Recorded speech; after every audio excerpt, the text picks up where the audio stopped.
Good morning students, welcome back to our YouTube channel current quiz 2020।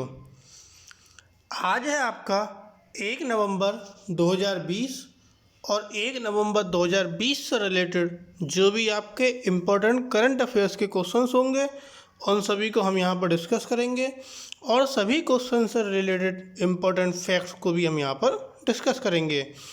अगर आप इस video की पीडीएफ फाइल चाहते हैं तो आप इस वीडियो के डिस्क्रिप्शन बॉक्स से पीडीएफ फाइल डाउनलोड कर सकते हैं।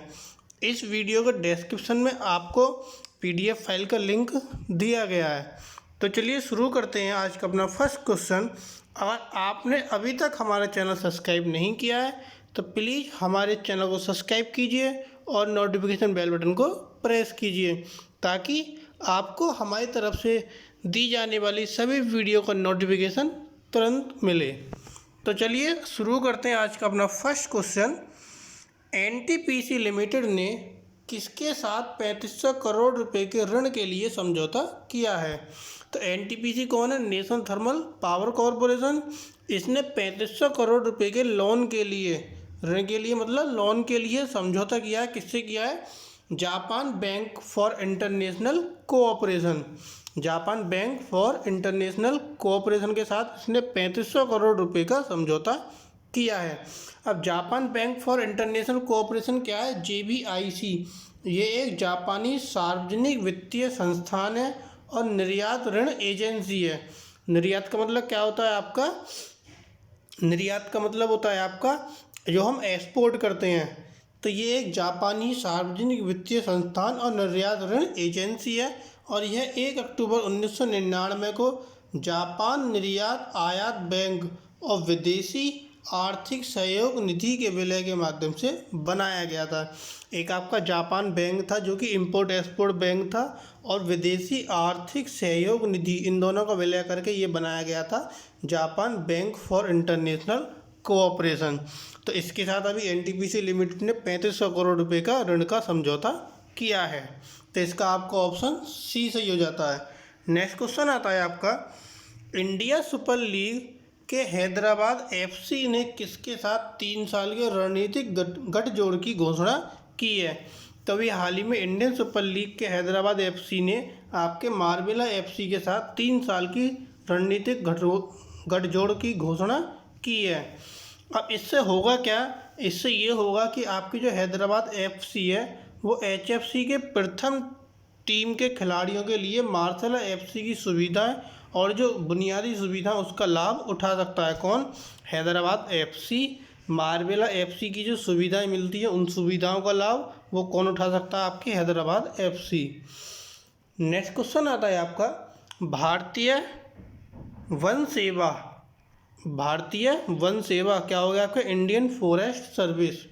ये हो गया आपका इंडियन फॉरेस्ट सर्विस। अधिकारी रंजना काला को किस राज्य के प्रधान मुख्य वन संरक्षक नियुक्त किया गया है?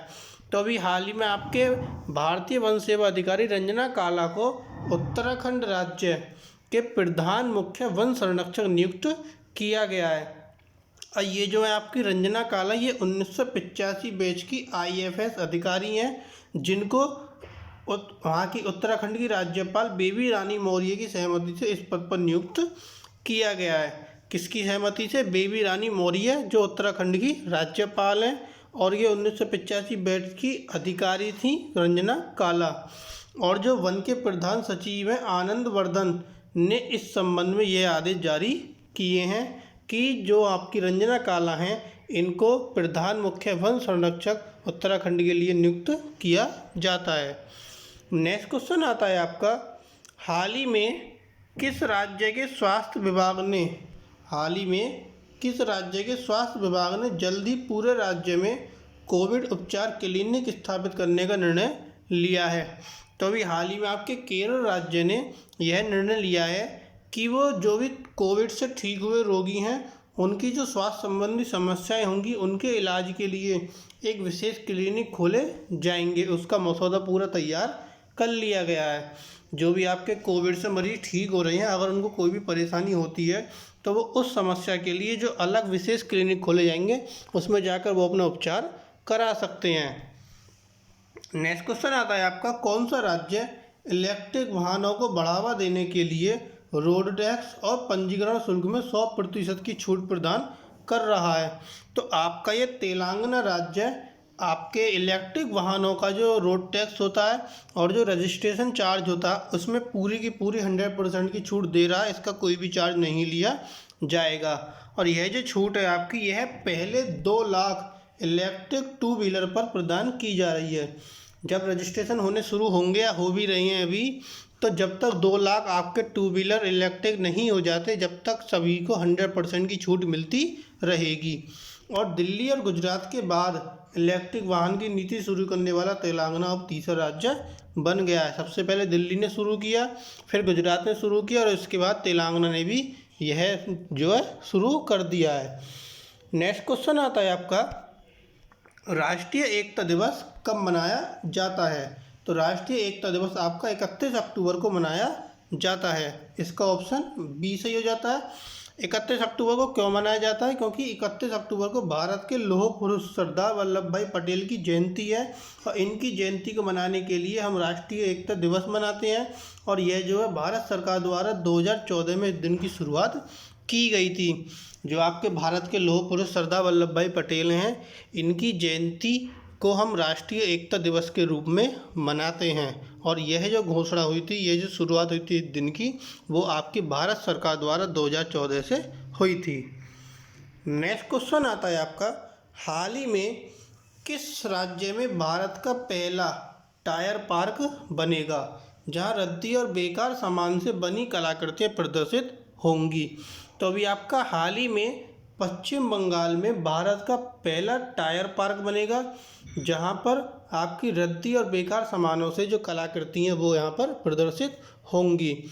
और ये जो टायर पार्क है आपका, ये एस्प्लेनेड क्षेत्र में आएगा। इसमें एक छोटा सा कैफ़े होगा जहाँ लोग बैठ सकते हैं, आराम कर सकते हैं, आनंद ले सकते हैं। मतलब जो कलाकृति होंगी वहाँ पर कलाकृति के साथ साथ छोटा सा एक कैफ़े होगा जहाँ लोग आप आराम से जाके बैठ भी सकते हैं, आराम कर सकते हो। वहाँ पर जो कलाकृति है उनका आनंद भी ले सकते हैं। नेक्स्ट क्वेश्चन आता है, हाल ही में किसने गुजरात से अहमदाबाद के बीच एक सी प्लेन सेवा शुरू की? तो अभी आपके हाल ही में नरेंद्र मोदी ने गुजरात से अहमदाबाद के बीच एक सी प्लेन सेवा शुरू की। सी प्लेन सेवा क्या है? गुजरात में जो नर्मदा ज़िला है, नर्मदा ज़िले से में जो केवडिया है उसके पास स्टैचू ऑफ यूनिटी है और अहमदाबाद में साबरमती रिवर फ्रंट के बीच यह सेवा शुरू की गई है। गुजरात में केवडिया के पास स्टैचू ऑफ यूनिटी और अहमदाबाद में साबरमती रिवर फ्रंट के बीच यह सेवा शुरू की गई है। इन दोनों के बीच की दूरी लगभग 200 किलोमीटर है, जिसको 40 मिनट में पूरा कर लिया जाएगा। यह एक सेवा शुरू की है सी प्लेन सेवा। इससे क्या होगा, 200 किलोमीटर की दूरी को 40 मिनट में पूरा कर लिया जाएगा। नेक्स्ट क्वेश्चन आता है, हाल ही में athletics federation of India AFI के वरिष्ठ उपाध्यक्ष के रूप में किसे चुना गया है? AFI athletic federation of India, इसके जो वरिष्ठ उपाध्यक्ष हैं आपके, वो अंजू बॉबी जॉर्ज को चुना गया है। अंजू बॉबी जॉर्ज कौन है? ये आपकी वरिष्ठ उपाध्यक्ष हैं। और एथलेटिक फेडरेशन ऑफ इंडिया की जो उपाध्यक्ष हैं वो किसको चुना गया? एडिले सुमीरवाला को। एडिले सुमीरवाला आपकी उपाध्यक्ष हैं और वरिष्ठ उपाध्यक्ष आपकी अंजू बॉबी जॉर्ज हैं। किसकी? एथलेटिक फेडरेशन ऑफ इंडिया की। नेक्स्ट क्वेश्चन आता है आपका, के शर्मा को किस राज्य के चुनाव आयुक्त के रूप में नियुक्त किया गया? जो आपके के शर्मा हैं, इनको जम्मू कश्मीर के चुनाव आयुक्त के रूप में नियुक्त किया गया है। के शर्मा कौन थे? के शर्मा आपके जम्मू कश्मीर के जो उपराज्यपाल हैं मनोज सिन्हा, इनके सलाहकार थे के शर्मा। इन्होंने अपने पद से अब इस्तीफा दे दिया है। उपराज्यपाल मनोज सिन्हा के सलाहकार के पद से इन्होंने इस्तीफा दे दिया है और इस्तीफा देने के बाद इन्हें राज्य चुनाव आयुक्त नियुक्त किया गया है। तो ये था आपका के शर्मा के बारे में। ये थे आपके आज के कुछ करंट अफेयर्स के इंपॉर्टेंट क्वेश्चन। अगर आपको हमारी ये वीडियो पसंद आए तो प्लीज़ हमारी वीडियो को लाइक करें। और अगर आपने अभी तक हमारे चैनल सब्सक्राइब नहीं किया है तो हमारे चैनल को सब्सक्राइब कर नोटिफिकेशन बेल बटन को प्रेस करें। Thank you.